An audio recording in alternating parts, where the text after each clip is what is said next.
যেমন এটা হচ্ছে মুগ ডালের হালুয়া, এটা প্রবলি একটা না, এটা ফিরনি। আচ্ছা আচ্ছা, এগুলো সব কেক, পেস্ট্রি, ব্রাউনি, এটা একটা পুডিং। আচ্ছা আর এটা হচ্ছে ওই জেলি টাইপের, হ্যাঁ। ম্যাঙ্গো জেলি টাইপের, ওপরে ক্রিম দাও। দেখা এগুলো সব পেস্ট্রি, কেকস। আমার এমনি ভালো লাগে মিষ্টি খেতে। গোলাপ জামুনের কোনো মানে ব্যাপারই নয়, কিন্তু ব্যাপার হচ্ছে যে সীতাভোগের উপরে যেগুলো দেয় ওই সাইজের গোলাপ জামুন, কিন্তু গরম গরম খেতে খুব ভালো। একটু চকলেট সস সরালে মনে হচ্ছে একটু বেটার হতো নাকি? না না, যে যেরকম আছে তাকে সেরকমভাবেই খাও। মুগ ডালের হালুয়া ভালো, আমি প্রথমবার খেলাম, খারাপ না, ঘিয়ের গন্ধ পাচ্ছি না।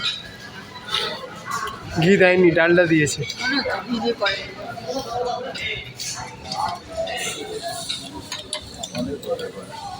জেরোটা দেখতে একদম ট্রাই করি। এটা অন্য বাটিতেও ছিল, কিন্তু আমার এই বাটিটা পছন্দ। বাটি বাটি এদিকে শ্রীযুক্ত অমানিশ আইয়ার খাচ্ছে। আজকের এই পুরো কোর্সের যেটা উপসংহার সেটা হলো কোল্ড ড্রিঙ্কস নিয়ে পেট বাড়াবেন না। আমি ভুক্তভোগী, প্রায় 3-4 গ্লাস কোল্ড ড্রিঙ্কস খাওয়ার ফলে আর কোনো কিছু খেতেই পারছি না। ঠিক আছে, তো আপনারা যারা আসবেন একটাই সাজেশন, যতই কনভিন্স করার চেষ্টা করুন, বেভারেজে অকারণ পয়সাও দেবেন না, বেভারেজে অকারণ কোনো ফোকাসই করবেন না। মেন কোর্স, স্টার্টার, মিষ্টি, ডেজার্ট, এই জাতীয় বিষয়গুলোতেই আপনারা ফোকাস করবেন। একদম শেষে আপনাদেরকে বলবো কীভাবে এখানে এলে পয়সা বাঁচানো যায়। এটা হচ্ছে আজকের এই পুরো অ্যাডভেঞ্চারের আপনাদের আমার পক্ষ থেকে সাজেশন।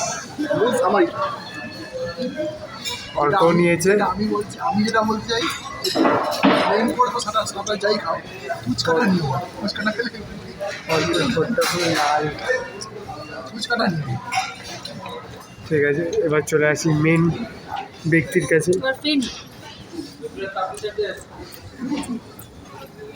অতটা খুব বেশি মিষ্টি না, গোলাপ জামুনের পরে তো খুব বেশি মিষ্টি লাগছেই না।